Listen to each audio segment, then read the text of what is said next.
먼저 이 말씀을 통해서 볼 수 있는 것은 예수님의 탄생을 기쁨으로 전하는 박사들의 모습을 볼 수가 있습니다. 동방에서 온 박사들이다, 그렇게 말을 하고 있는데, 성경에 보면은 매기라는 단어로 표현이 되어 있어요. 매기라는 것은 나중에 매직이라는 단어가 나와요. 매직이라는 단어가 마술이라는 거 아닙니까? 원래 이 사람들은 미디아 종족의 사람들인데, 우리가 잘 알고 있는 역사의 페르시아, 그 페르시아를 정복하고 새로운 나라를 꾸미려고 했는데 실패했어요. 그래서 정치를 실패하고 나니까 이 사람들이 흩어져 가지고 뭘 했냐면, 이 사람들이 철학, 의학, 자연과학 이런 것들을 연구를 했습니다. 그래서 이들 중에 점쟁이들이 나오고 마술을 행하는 사람들이 나오고, 요거를 우리들은 박사라고 번역을 했습니다. 박사라고 번역을 했는데, 이 사람들 중에 신약 성경에 보면 박수 엘루마라고 하는 사람이 나와요. 그 다음에 요술쟁이 시몬이 나옵니다. 이런 사람들이 전부 다 이 동방의 박사에 속해 있는 사람들이야. 그 라인을 타고 태어난 사람들이야. 그러니까 이 사람들이 별을 연구하는데 이상한 별을 하나 본 거야. 왜냐하면 이 사람들이 연구할 때 여러 가지 첨성술까지 다 연구를 하거든요. 별 연구하고 다 연구하거든요. 연구하다가 이상한 별을 하나를 본 거예요. 야, 이거는 뭔가 특이한 별이다, 찾아가 보자 하고 결론을 내려서 가는 거죠. 그런데 이 사람들 한 가지 단점이 뭐냐면 구약 성경을 잘 모른 거죠. 구약 성경을 연구했더라면 미가서 5장 2절 말씀을 보면 예수님이 태어날 곳이 예루살렘이 아니고 베들레헴이라는 것을 알았어야 돼. 그런데 이 사람들이 구약을 모르니까 베들레헴에서 태어난다는 걸 모르고 그냥 별 따라오다가 별이 예루살렘 쪽에 쓰니까, 예루살렘하고 베들레헴하고는 그렇게 멀지 않아요. 보면은 보여요. 몇 킬로 안 떨어졌어요. 그러니까 예루살렘에 가서 쓴 것이 왜 그러냐면, 별 따라서 유명한 왕이 날 거라 그랬으니까 예루살렘에 왕이 있거든. 그러니까 예루살렘에서 태어났을 것이라 생각을 해서 그곳에 갔던 거죠. 그거 하나의 실수죠. 그러나 분명한 것은 그렇게 오는 모든 과정은 그들이 별을 연구했지만 궁극적으로는 성령이 그들을 인도하셔서 그들이 성령의 인도함을 받아서 예수님의 탄생의 장소까지 왔다는 겁니다. 그러니까 나중에 베들레헴까지 가잖아요. 자, 이렇게 이 사람들이 예수님을 만나게 됐는데, 예수님이 어디서 태어나셨느냐? 베들레헴에서 태어났어요. 어떤 분은 얘기해요. 베들레헴이 뭐냐? 베들레헴이 많다. 그래서 베들레헴이라 얘기를 하는데, 아직 못 알아듣는 사람들은 날씬한 사람들이고 여기에 비계가 많은 사람들은 알아들어요. 베들레헴이 많다. 근데 베들레헴이란 뜻이 뭐냐면, 이 벳이란 뜻은 집이란 뜻이에요. 집. 레헴은 떡이란 뜻이에요. 떡. 그러니까 베들레헴 그러면 떡집. 떡집. 예수님이 어디서 태어났느냐? 떡집에서 태어났어. 그래서 예수 믿는 사람은 떡을 잘 먹어야 돼. 떡집에서 태어났거든. 왜 떡집에서 태어났느냐? 먼저는 떡집에서 태어난 의미 중에 하나가 뭐냐면, 어원적 의미로 보면 예수님은 생명의 떡이잖아. 떡을 떼주면서 내 몸이다 그랬잖아. 예수님은 생명의 떡이야. 그 떡이 어디서 나와요? 떡집에서 나오잖아. 그러니까 베들레헴에서 나와야 되고, 신학적 의미로는 베들레헴은 다윗이 왕이 된 데입니다. 그러니까 다윗 성이 있는 데예요. 그러니까 예수님은 다윗의 후손으로 나오셨잖아. 그러니까 당연히 베들레헴에서 태어나야죠. 그래서 구약 성경에 베들레헴에서 태어난다, 그렇게 말씀을 기록하라는 거예요. 미가서 5장 2절에. 그랬는데 이 박사들이 별을 연구하고 그 예수님을 찾아오게 됐는데, 그 당시에 하나님을 믿는 많은 사람들이 있었어요. 예루살렘엔 성전도 있었고요, 거기는 제사장도 있었고요. 거기는 하나님을 믿는 많은 사람들이 있었습니다. 근데 그들은 태어난 예수님을 보지도 못했고 관심도 없었어. 그런데 누가 그 예수님을 찾아왔느냐? 성경도 잘 모르고 하나님을 믿지도 않는 사람들이 찾아왔다는 거예요. 여기서 우리가 뭘 볼 수 있느냐면 뭐든지 은혜를 사모하는 사람이 먼저 은혜를 받더라 하는 겁니다. 참 그래요. 똑같이 예배 드리는데요, 똑같은 시간에 똑같이 예배 드리는데 어떤 사람은 말씀에 막 은혜가 넘쳐요. 근데 어떤 사람은 말씀을 듣고 시험에 들어요. 예수님이 천국 말씀을 전할 때요, 많은 사람들이 은혜를 받고 감동했는데 그 중에 시험 드는 사람도 있었어요. 말씀의 문제가 아니라 본인의 마음의 문제인 거죠. 누구든지 사모하는 사람이 은혜를 받게 되어 있습니다. 이 박사들이 별을 연구하다가 정말 이 세상에 세계적인 인물이 태어났다. 그럼 사모하고 있었거든요. 별 연구하다 그런 게 있었거든요. 그러니까 오다 보니까 예수님을 만나게 된 거라 이 말씀입니다. 그 다음에 두 번째로 보는 것이 뭐냐면 소동을 일으키는 사람들입니다. 큰 소동을 일으켰어요. 누가 소동을 일으켰느냐?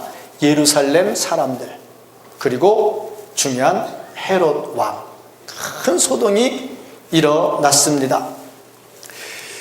큰 소동이 일어났다 했는데 이 소동이라는 단어를 보니까 마음이 심히 교란되고 공포에 빠져가지고 완전히 뒤집어진 상태, 이것을 소동이라 그렇게 얘기를 해요.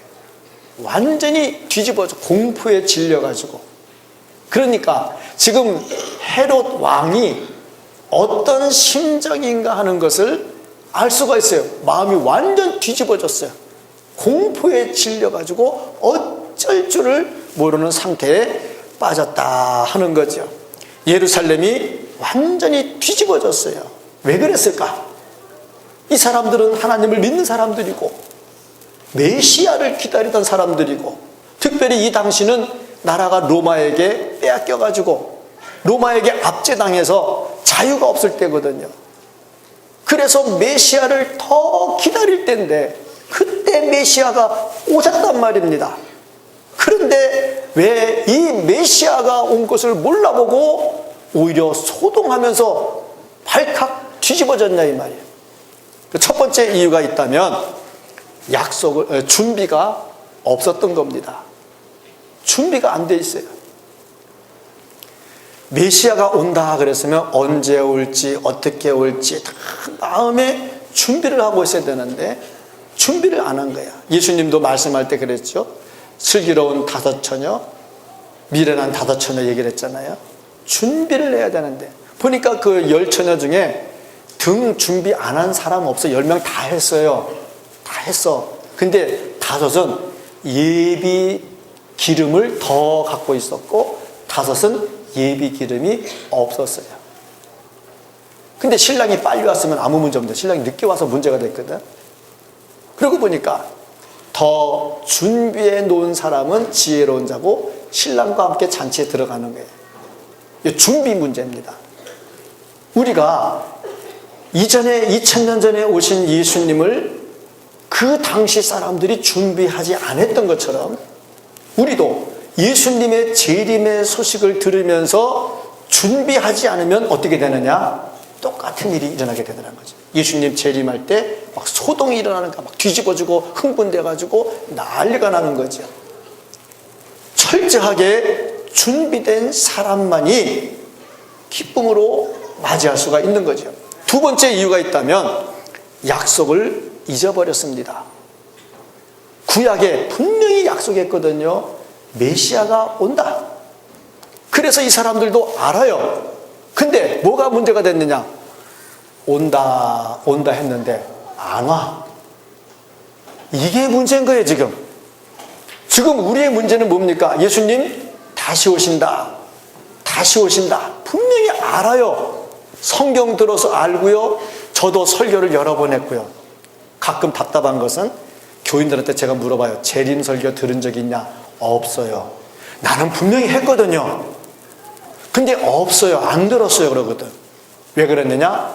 그냥 들은 거야. 편안하게 들은 거야. 내가 여기서 그냥 핏대를 세워가지고 막 저주하면서 했다면 알아들었을 거야. 근데 부드럽게 말하니까 그냥 들은 거야. 이 사람들도 보니까 메시아가 온다고 했거든. 근데 안 와. 기다렸어. 그런데 안 와. 그러니까 체념해버린 거죠. 약속이 너무 늦어졌다. 거듭되는 약속에 체념을 했다. 또 한 가지, 장가가고 시집가고 밭 사고 자기 생활이 바빠. 바쁜 생활에 쫓기다 보니 메시아를 기다릴 여력이 없는 거야. 세 번째 이유가 있다면요, 너무 근시안적 안목을 가지고 있어요. 메시아가 태어나면 왕으로 올 것이다. 그럼 어디서 나겠느냐? 왕궁에서 나지. 그런데 예수님은 어디서 났냐? 마국간에서 태어났다. 그러니까 안 맞아. 너무 근시안적으로 보는 거야. 영적인 눈을 가지고 봐야 되는데 너무 육적인 왕으로 근시안적으로 보고 있다 이 말이죠. 참 답답한 것은 이 사람들은 메시아를 기다렸어요. 근데 로마의 다스림을 받고 있어요. 거기에 당시에 거기에 분봉왕이 헤롯입니다. 근데 헤롯도 유대인이 아니고요, 이두메 사람이에요. 유대인도 아니에요. 근데 유대인도 아닌 사람이 왕으로 있단 말이지. 얼마나 답답합니까? 그런데 그 왕궁에서 메시아가 날 거라고 보고 있었단 말이지. 너무 근시안적 안건이다. 너무 인간적인 눈으로 보면요, 신령한 게 보이지 않아요. 우리 인간적으로만 보지 말고 신령한 눈을 뜰 수 있기를 축복합니다. 네 번째 이유가 있다면요, 정권력에 눈이 어두워져 있었어요. 이 헤롯이라고 하는 사람이 굉장히 흥분을 했고 소동을 했는데, 이 사람은 로마에 충성을 해가지고 로마가 전쟁할 때 공을 좀 세웠어요. 그래서 주전 47년에 로마의 인정을 받아가지고 총독이 됐어요. 그 다음에 더 힘을 써가지고 주전 40년에 분봉 왕이 됐습니다. 이 사람이 우리가 잘 알고 있는 헤롯 대왕이에요. 이 헤롯 대왕이 한 일 중에 큰 일이 뭐냐면 예루살렘 성전을 지어줬어요. 전쟁 중에 부서진 예루살렘 성전을 지어줬어요. 그러니까 큰 일을 했죠. 근데 그 큰 일이 하나님을 잘 믿어서 성전을 지은 게 아니라 유대인들의 표를 받아가지고 표 때문에 왕을 하려고. 이걸 지금 우리는 뭐라 그러냐면 포퓰리즘이라 이렇게 얘기를 해요. 백성들의 인기를 얻어야 표가 나오거든. 그러니까 참 답답해요. 보면은 뭐 복지한다고 얼마나 좋습니까? 복지가 좋거든요. 복지가 좋아야 사람이 살만해요. 근데 복지를 하려면 합리적으로 해야 되는데 이 복지를 위해서 막 공짜로 막 약속을 해놓는데 그 약속 잘 안 지켜지거든요. 힘들어요. 이게 헤롯이 그 여러 가지 유대인들의 마음을 살려고 표만 받으면 되니까, 뭐 다음에 뭐 죽은 다음에 어쨌든 간에 표 받아가지고 왕만 하면 될 거 아닙니까? 그러니까 그 많은 돈을 들여가지고 오랜 기간 동안에 예루살렘 성전을 지어요. 자, 그런데 이 사람이 무슨 욕심이 있냐면 끝까지 왕이 되려고 하는 거야. 그래서 무슨 일을 저질렀냐면 자기 아내도 반대가 되면 죽여, 장모도 방해가 되면 죽여, 아들 셋 다 죽여. 왜냐하면 자기가 왕이 돼야 되는데 이게 있으면, 똑똑한 놈들이 있으면 자기 왕권이 흔들리거든. 그러니까 막 아내도 장모도 자식도 없이 막 다 죽여. 근데 나이가 이제 70 가까이 됐어요. 근데 자기도 이제 죽을 때가 됐잖아. 그러니까 이 사람이 무슨 생각을 했느냐면, 이 나라에서 똑똑한 사람은 다 잡아들여라. 가둬놔라, 감옥에. 그리고 내가 죽을 때 그들을 다 죽여라. 이유가 뭐냐? 내가 워낙 나쁘게 했으니까 죽으면 울어줄 놈이 없는 거야. 여러분, 그런 사람 되지 마세요. 나 죽었을 때 울어줄 사람 없으면 얼마나 답답하겠어요. 울어줄 사람이 없는 거야. 그걸 자기도 알아. 그러니까 이 똑똑한 사람을 싹 죽여버리면 어떻게 돼? 사람들이 막 우는 거야. 그럼 자기는 죽을 때, 야, 나를 위해서 이렇게 울어주는 사람이 많구나. 이 되는 거지. 그래서 다 잡아 죽이라고 사람들은 막 가둬놓은 거야. 그런 상황에서 왕이 태어났다는 소리를 들으니까 막 뒤집어지는 거죠, 이게. 제가 그림을 잘 그린다면 이렇게 그림을 그렸을 거예요. 뚜껑이 열려가지고 스팀이 팍팍 나오고, 콧김이 나오는데 막 팍팍 나와가지고 막 히식거리는 그런 모습을 한번 그렸을 것 같아요. 완전히 뒤집어지는 거죠. 소동이 안 될 수가 없는 거죠. 그러니까 예수 탄생의 좋은 소식을 들으면서도 이렇게 상황이 다른 거야. 박사들은 하나님을 믿지도 않는 사람들인데 멀리서 찾아와가지고 경배를 하는데, 하나님 믿는 유대인들의 왕으로 있으면서 완전히 소동해가지고 스팀 팍팍 나오면서 뒤집어졌단 말이죠. 왜 이런 일이 일어납니까?